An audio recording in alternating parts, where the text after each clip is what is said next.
Brain Party Brains Explode, the season's drama inflection point of Gina's launch party, and a Watch What Happens live appearance from Jen and Gina draw battle lines ahead of the reunion and next season, with potentially more former cast members coming back to the show. All that and more in this 14th episode of season 16 of Real Housewives of Orange County Recap and React. If you are here live, make sure to say hello in the live chat and share your thoughts. If you're here on the replay, make sure to comment wherever you are able to. But for those of you who are new, my name is Nick Zangl. Thank you so much for being here live with me or on the replay. And with that said, we're actually going to jump right into the recap, which is picking up right where last episode left off at the brain scan party, where we saw Shannon and Gina hashing out what I'm calling jealousy gate, where Gina starts by agreeing with Shannon, saying there is a difference between confidence and arrogance. But Gina says she does not have arrogance, and that it's Shannon's problem if she thinks Gina is arrogant. Then Shannon brings up her issue with Gina bringing up Shannon's small group of friends earlier in the season after the whole lawsuit drama unfolded and really shook up the dynamics of the group very early on in the season. And Shannon said she was really hurt by this, but then makes a point to say, I invite you to many places and you never invite me anywhere. When's the last time you invited me to anything? Where Gina says, well, I didn't invite you to anything because my life's been pretty bad over the last few years, and I haven't really had anything to invite anybody to until my launch party coming up very soon, which I was going to invite you to, but maybe I don't really want to now that we're going through this at this very public party. Now, I think it is true what Shannon said about this looking like a one-sided friendship up until this point, which maybe it was up until this point, but also I think Shannon needs to give Gina a chance to show how good of a friend she is when tables start turning or when things start getting better for her. Because up until this point, Shannon was introduced to Gina right before her whole life imploded. So they didn't really have a chance to get to know each other very well before Gina really needed that support. So we'll see if Shannon needs Gina, if Gina will be there for her. And that will be the true test, in my opinion, of Gina's friend capabilities. But Gina then brings up how Shannon keeps bringing up her helping Gina with the DUI situation a few years back by introducing her to a lawyer that helped Gina not be arrested in front of her kids. Gina then hits pretty deep in Shannon as she is clearly only getting her blood boiling even more, saying that Shannon seems to bring these things up not to be kind, but to self-promote and paint herself as a hero. But unfortunately, Gina sees Shannon's lens as foggy, basically implying she has a very high sense of self and it's not the truth. Shannon then says, you know what? Put a pin in it. And she says it this time to Shannon or Gina's face, where then Gina goes into the whole, oh, sorry, Shannon, I'm happy. Sorry, I'm confident. Sorry, I'm doing well. Where Shannon again makes it about herself, saying, I've never been happier or busier with my kids and business and relationship. I have nothing to be jealous of. So she keeps proving, I think, the point that she's trying to disprove. But as Gina is walking away from Shannon, Shannon says, I hope you reach my level one day. And Gina says, you know what? I feel really bad for you, Shannon. And then Gina continues to not back down. And as she is walking away, basically says, I hope one day I can hop up to the bar that you set and hopefully get over it one day. And finally, they're all walking back to the bigger group. And Shannon is basically going after Gina, yelling, you're such an asshole, Gina. Which was causing quite the scene, and everyone was probably like, what's going on? Meanwhile, Jen, Emily, and Heather were on the other side rehashing the situation, correcting Shannon's use of the term put a pin in it, saying the term is really, or the phrase is really a kind of let's hang this up for now and come back to this topic a little bit later, not what Shannon was using the term for, which was literally pop the bubble or your ego bubble or whatever because it's getting too big, which is the way Shannon was using the term up until this point. There is then some rehashing with the entire group where now Heather is addressing Shannon directly about the New York phone call between her and Shannon, being disappointed about Shannon not asking her about how her podcast went, where Heather takes a hike because Noella is interjecting herself in support of Shannon, basically cutting everyone else off per usual, as we've seen with Noella this entire season, and it will not be the last we see of this. But Heather and Shannon then rehash the past again, and they kind of ended there for now, where we don't really get anywhere at this point. But more on that in the cast trip coming up.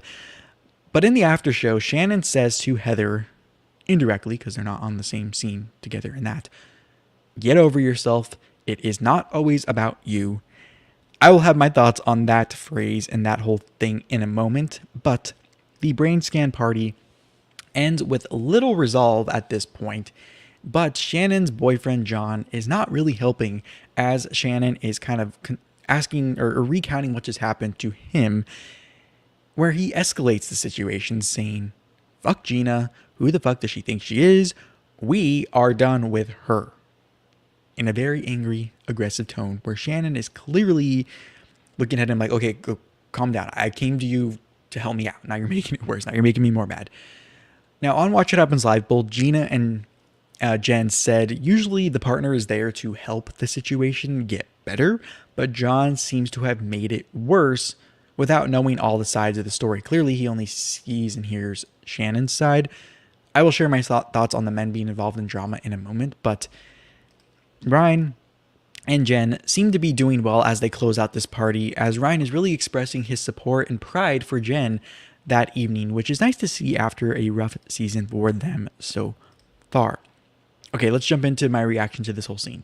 First, the whole Ryan situation here at the end confirmed to me what I suspected last week at the beginning of the brain scan party, of him looking more comfortable and supportive to Jen openly on camera. And I really do hope they work out their issues, because I don't ever root for marriages to dissolve, especially when there are children involved. And like many of the men in Housewives world, they are just there to support their wives normally and not be the star.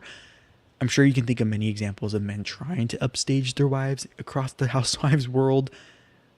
One of those might be including John now, who we just saw react in not the best way, but in my opinion, it actually could have been a lot worse.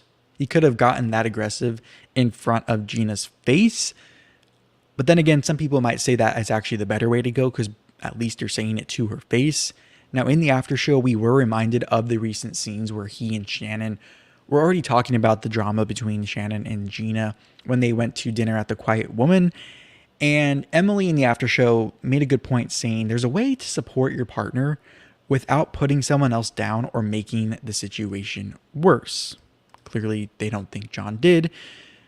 And I also think there's a difference here in John being involved in this situation versus many other times men have been involved, especially on this franchise, because this was not an issue he was directly involved in. And this goes back to before he was even in Shannon's life, from what I understand. So he directly inserted himself more than he was already involved. Unlike past situations where, let's say, Kelly Dodd kind of started it with Shane, Emily's first season on the show, or Terry with the lawsuit. He's obviously directly involved because it was his practice that was sued. Or even Ryan this season with Jen, or Noella with the divorce with her now ex. So I'm a little conflicted on this regarding men involvement, because I think they are part of the show, even though the women are the front and center focus of the show.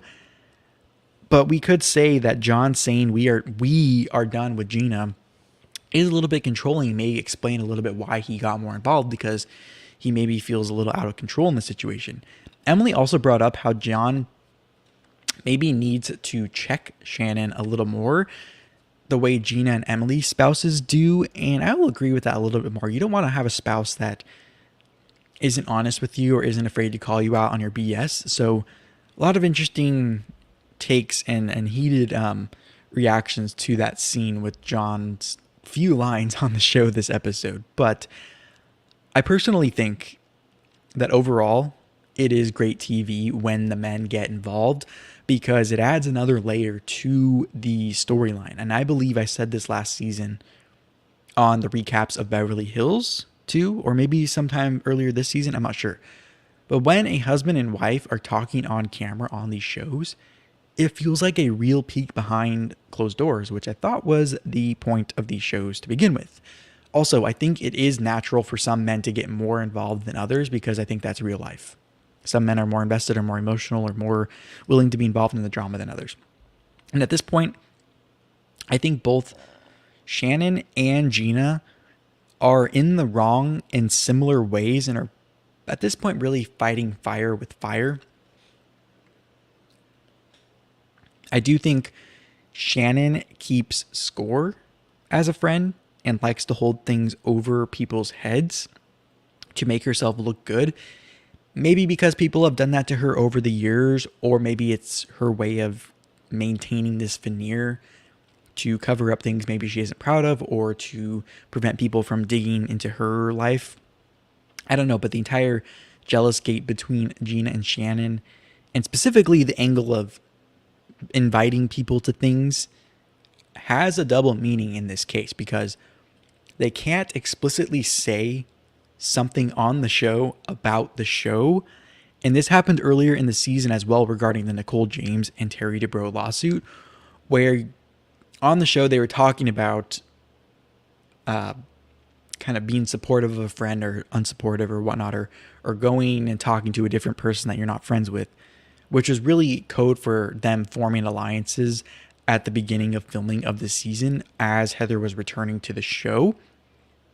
So I don't really see, though, how Gina not hosting events is a valid reason on the show to say she's a bad friend or outside the show to say she should be fired from the show, because Gina has been very clear on saying she is trying to get her life back on track, and I don't think it would be responsible to host and throw parties when it is not within your means at the moment.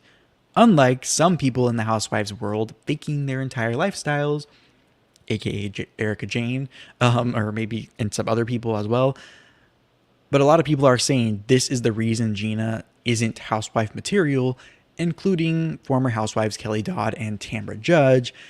But I actually think this is what makes her a great housewife, which is that she contrasts the others and she brings something a little bit different to the show. I don't want to see the same 6 people on a cast. Sure, maybe a couple can be similar to each other and kind of create this kind of different teams and maybe a little bit of balance between the different sides, but Gina responded really well on Watch What Happens Live, saying maybe she doesn't need all the glitz and glamour to stay on the show. Maybe she, being herself, is just enough. Of course, those comments about not hosting didn't age well because this week she did host everyone, which we will see shortly about her skincare launch party. But of course, now those same critics are changing their opinion a little bit and moving the goalpost to the, well, you didn't host it at your house, which is what I see Kelly saying. And I kind of get what she's saying, but also I agree with Gina's comeback. And I think Gina brings back the original OC Housewives vibe, because back in season 1, not everyone had the glitz and glam of Heather Dubrow. It was more of an upper middle class vibe than just upper class. And I guess this is kind of the crossroads the show is at right now on, do we have a class clash, which is kind of what's going on right now, or do we bring in all the Heather Dubrow types and have them fight within each other within the same class? That's where things are kind of at right now. But I remember the first season, the finale party of that season was not hosted by any of the cast members at their own home. And I also don't think that Kelly pointing out Gina's appearance or her weight or her posture helps her point, considering many storylines across Housewife franchises, both past and present, are dealing with image and weight related storylines. So if anything, Kelly just gave good ideas for ways to keep Gina around longer on the show. And we'll get to more on Gina after her launch party later in the episode. But one last thing, finally, on the Shannon and Heather front. After this episode, I'm actually more on Shannon's side because Heather does make it about her a lot too, even though everyone is saying Shannon and Noella are the ones that are doing it. And picking a fight over not acknowledging the podcast, I thought was stupid, considering I can't recall any time Heather has asked Shannon how her business Real for Real is doing. And plus the whole season has been Heather promoting products, Heather throwing events to promote her products, Heather planning trips to promote projects she's working on. So I think Heather specifically is projecting on this one her issue about people being self-absorbed or whatever.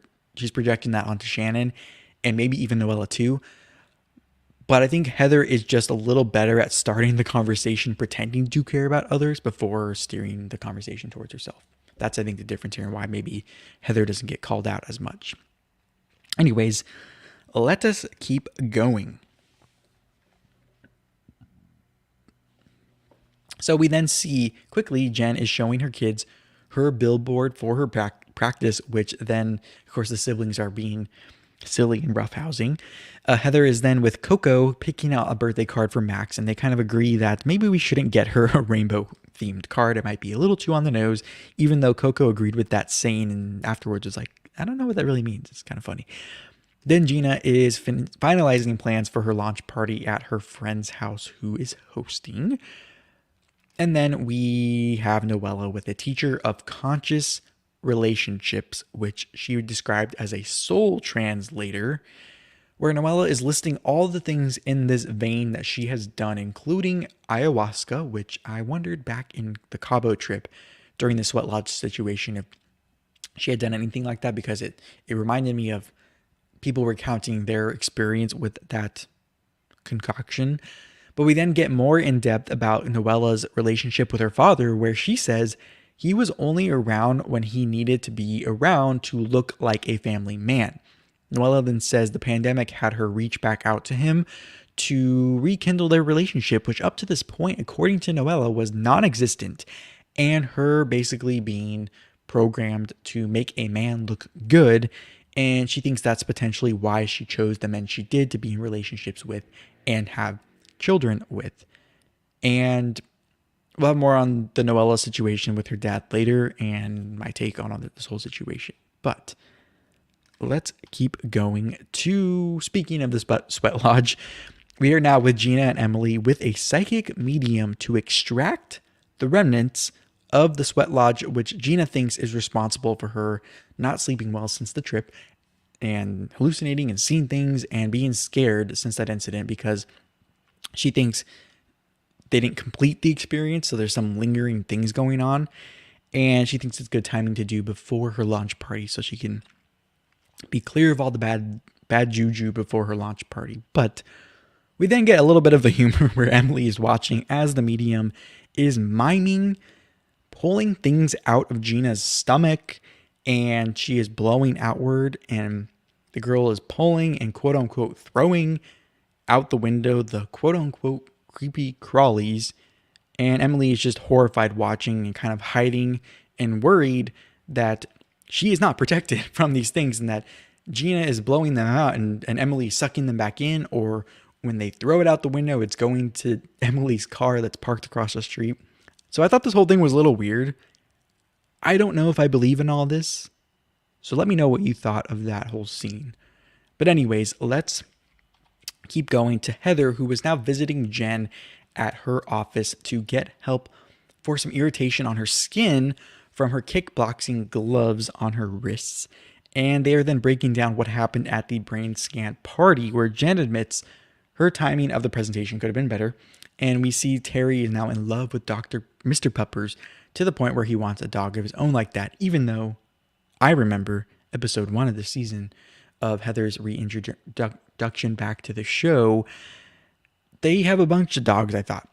Anyways, they're now preparing for Aspen, where Heather is stating her worry about her being honest with Shannon on the trip and how Shannon and Gina being together might go. Jen then makes a point to say she thinks Gina is only upset with what Shannon is saying because she cares about Shannon. So this is basically setting the scene for the final trip of the season, which we'll see starting next episode, and the drama that will unfold from there. So next, Emily and Shannon are now FaceTiming, finishing up the plans for the Aspen trip, saying they chose Aspen because they wanted something opposite of Cabo, being cold and mountainous rather than the hot, humid beach that they were at in Cabo, hoping that this will cool them off, basically, or have people chill out. Emily then shares with Shannon to start the healing, what Gina told her, saying Gina thinks it actually was a little mean for her to go as far as she did in her interaction with Shannon at the party, which we just saw at the beginning of this episode. So Emily is now having a family get together catered by a private chef, where we learned a few weeks ago that she can't even make chicken nuggets in the oven. And that's the reason why she hired the private chef. But she is now sharing how grateful she is to now have a family she was able to create herself that wasn't a family she was able to have growing up with a single mom and no dad. And this is kind of a similar storyline to Noella, something I think the girls would really rally around Noella for if they need a reason to bond. Also similar to Jen, who lost her father, which we'll see later in the episode. But Emily then shares how they are going to take wedding photos, since they never got wedding photos at their original wedding because they got married in Vegas and the kids were really young and they were acting up that day, so they never ended up taking photos. And she emphasizes this is not a vow renewal because Shane very smartly, or very smart ways, said no to that. And they cited all the bad odds for future marriages after vow renewals, and how only I think Shane's sister was the only one still married after a vow renewal that they knew of. Emily then humorously takes us down memory lane of the few housewives on Orange County specifically who renewed vows and ended up divorced. One being Vicky, then Shannon, and then Bronwyn. So very interesting. Well, I guess Bronwyn isn't divorced. She just came out as lesbian or something. I don't know. But anyways, not only this scene did we get confirmation of the burnt dino chicken nuggets that we heard Emily talk about a few weeks ago, but when I heard Emily talking about the wedding photos, I was immediately thinking, oh, I hope she's not renewing the vows. There's a curse. Because I remember either this episode or this season or last Beverly Hills season, I talked about my thoughts on vow renewals and how I didn't believe in them. Because if you say the vows once, it should always be that way. You shouldn't have to renew them. It should just be a lifetime if that's what your vows said. But I'm glad she mentioned that it was not going to be a vow renewal because it's a curse, in my opinion.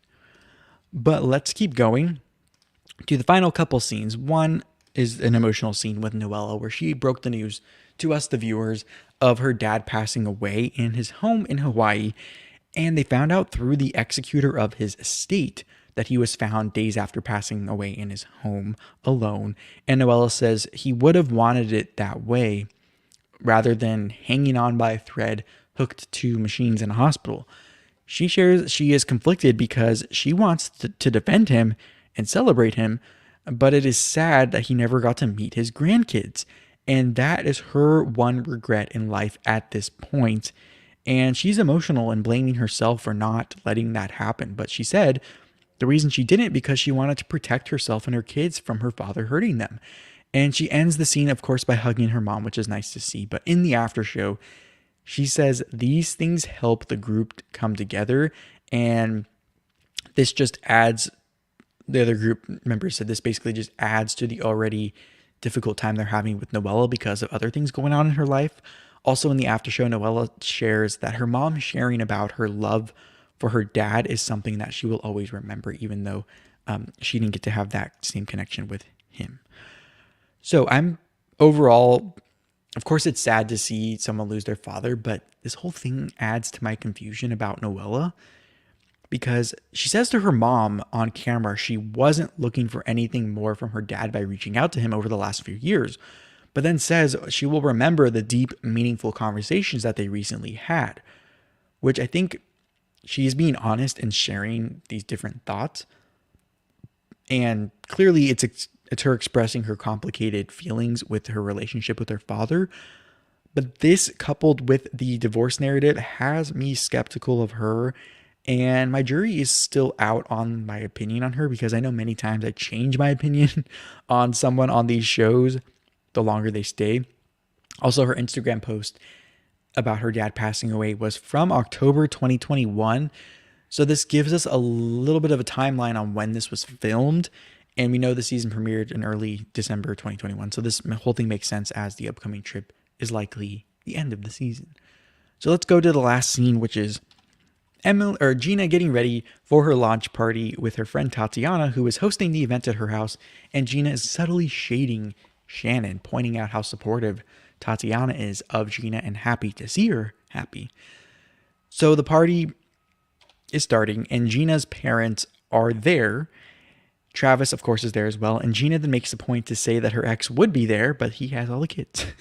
Gina's parents are then seeing Heather again after the New York trip we saw a few weeks ago, where Heather gives a present to Gina from their trip, which is a designer wallet thingy. But then Noella arrives, and of course, everyone is counseling her for the news of her dad, which Heather is just learning at this party from Emily. Now then, Noella and Gina and Emily are kind of on the side poking fun at the ad campaign pic of Gina, saying maybe we should give it to Shannon to put a pin in. Noella then says she would put it over her bed, and we then see a conversation the days before where Shannon and Gina agree to hash out their issues at a later date after the party. So Jen and Ryan then arrive, meeting Gina's parents for the first time, where Gina's dad needed clarification on Ryan's name. This is probably what the 1,000th time we've seen it at this point, where Jen says she is excited because she loves talking skincare. What she didn't mention in this is that she actually has her own skincare line, something we learned in the after show on Bravo's YouTube channel. Obviously, Jen didn't want to say that here because she didn't want to make it about herself, but this adds to my prediction of a future storyline of skincare wars between the group.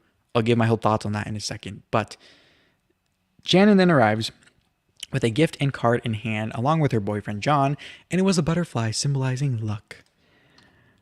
Heather then is sending her condolences to Noella to her face, and we learn that Noella wants to spread his ashes up in Carmel, California, where they're from, on the green of the golf course because he was an avid golfer. Now, in a more humorous tone, Noella is thanking Jen for sending her flowers, but was unable to tag her as a thank you on Instagram because she's still blocked, referring to that earlier scene in the season where they had the whole drama about the med spa and tagging and the drama of potentially being on the outs with your med spa of choice. But then Jen makes a point to say she is not going to let drama get in the way of reaching out to someone after their father passes because, as she shared this season, she knows exactly what it's like to have your father pass away as an adult. But then Gina's parents make a point to thank Shannon for the help with the lawyers regarding the DUI, which of course is funny because this same episode earlier, Shannon was told by Gina to stop bringing up the whole lawyer thing.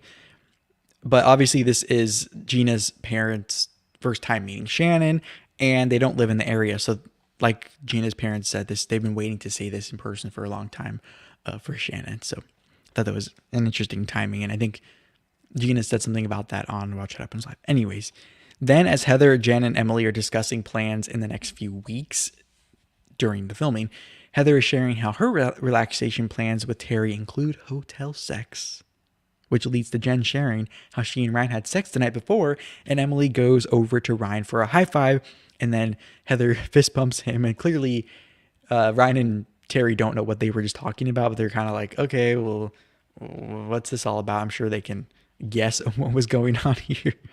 But everyone is now gathering for Gina's speech, and everyone, including Gina, has that happy tear emotion on their face. And Gina sharing how the skincare line Cara Gala gave her a new sense of purpose coming off a few rough years that we've obviously seen played out on the show and in the media.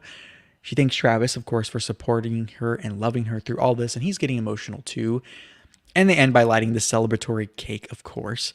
But Gina then seems shocked she found someone like Travis in Orange County, which I took offense to as a man from Orange County, in that we're not all the same. There are plenty of great men in Orange County. You just have to look for them. So I didn't appreciate the broad brush, but a lot of these shows, they always overgeneralize. Anyways, everyone seems to be getting along great at the end of this party, but it won't last long because the preview for the rest of the season looks like we are ending the season in Aspen, where there will be a new peak in this season's drama, including, even though I mentioned this episode was the inflection point, I think we're at the top and we're going to stay there for a little bit, including drama between Noella and Heather, where it looks like from this preview, Noella is going to bring up the rumor about Heather pushing someone during that first cast party of the season. That episode already aired, and I'm working on the recap for that to probably be done tomorrow. So I kind of know already how it happens. But in this preview, it looked like Noella brought it up. But this is the first time this is coming up in front of the entire cast on camera. So we'll have to see how that plays out. It looks like Heather is finally just going to be like has had enough and just go off on everybody, really. But let's react to this final scene, and then we'll get to the Watch What Happens live appearance and the Kelly Dodd and Tamara Judge stuff. So first, I think it's very hard for me not to root for the underdog. And in this episode, it was Gina.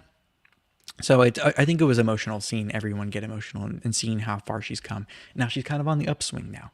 And it was nice to see everyone getting along for once, to show, like Noella said in the after show, that it is possible for this group to get along, even if it is unfortunately as a result of trauma or difficult times in their lives. Now, I will touch on the skincare product specifically in a moment in reference to Kelly Dodd, but I did think it was funny to see Gina's dad asking about Ryan's name and proceeding to call him Brian, not Ryan. And it reminded me of OG housewife Jo De La Rosa from seasons 1 and 2, where on a couple instances she had to say her name multiple times because of the way she would say it. She'd go, Joe, and people would be like, Jill, John, Joe, what? And because of that, I actually used that as helpful to me in my real life, because I was so worried about that happening to me all the time that I have actually gotten in the habit of saying my full name very clearly when first meeting someone, and then proceeding to say, oh, you can call me Nick. So I've had some life lessons over the years watching this show. But now let's get to the Watch What Happens live appearance. So Jen and Gina were guests on Watch What Happens live, as I've mentioned before in this episode. But I wonder if Andy bringing up Kelly and Tamara multiple times this season on Watch What Happens live is him testing the waters for their potential return either next season or over the next couple seasons. The only problem for Bravo with all this is that former housewives making careers out of talking about the show gives those former housewives the leverage over Bravo, similar to how Heather did before her return. Being fired and the show suffering after you're fired as a result is good for the Kellys and Tamaras and Vickys of the world, as long as they don't overplay their hand in their return, like I think Heather has done here, and maybe oversold her value and her impact to Bravo. Maybe they bought it and now they're realizing maybe it's not translating as well as we thought. But anyways, we'll probably touch on that a lot more in the coming weeks and as we head into the next season. But speaking of Kelly, she did a 2-in-1 reaction to the last 2 episodes of the season on her YouTube channel, Rick and Kelly Unmasked. And she basically said what I thought she would about the show still mentioning her, even though she's not a cast member anymore. She basically said, oh, they still need a storyline. There's nothing to talk about, blah, blah, blah. She also commented on the skincare line from Gina specifically, saying basically it's generic stuff with generic ingredients that you can find at the drugstore. And she basically showed stuff she picked up that day at like CVS or something that has the same ingredients in it for like way less cost. And while that may be true, I don't think it matters as much now as it did before, because people are now considering the face or the personality behind the product or the brand more than the actual product and ingredients, because there are so many options now, like that are pretty similar, and the only difference is the packaging or the brand behind it. And for instance, now after this episode and the after show, we know that 4 out of 6 cast members on the current cast, Heather, Gina, Jen, and then pretty soon, according to Shannon, she'll have one too, 4 out of 6 have a skincare line just on the show alone. So clearly there's room for everyone, and this is a huge market and industry, and they might all be serving different clients, like I mentioned a few weeks ago, but thought it was very interesting, this whole thing. So let me know what you thought of this episode, whether you're here in the live chat or you're watching on the replay. And if you want more or to catch up on this season as we head into the end and towards the reunion, check the description. I have both playlists linked, one of the full recaps and reacts from this season so far from me, and one specifically for the short clips that I post on YouTube Shorts, and those also get posted on Rumble. But you can click them down below. They're less than 60 seconds. They're vertical video form, so you can get through the whole season's worth of shorts in like probably 10, 20 minutes. So with that said, thank you so much for joining me for this recap and react. Stay tuned for episode 15 recap and react coming very soon, most likely tomorrow, Friday, if you're here live. And thank you so much. And I will talk to you in the next one. Bye-bye.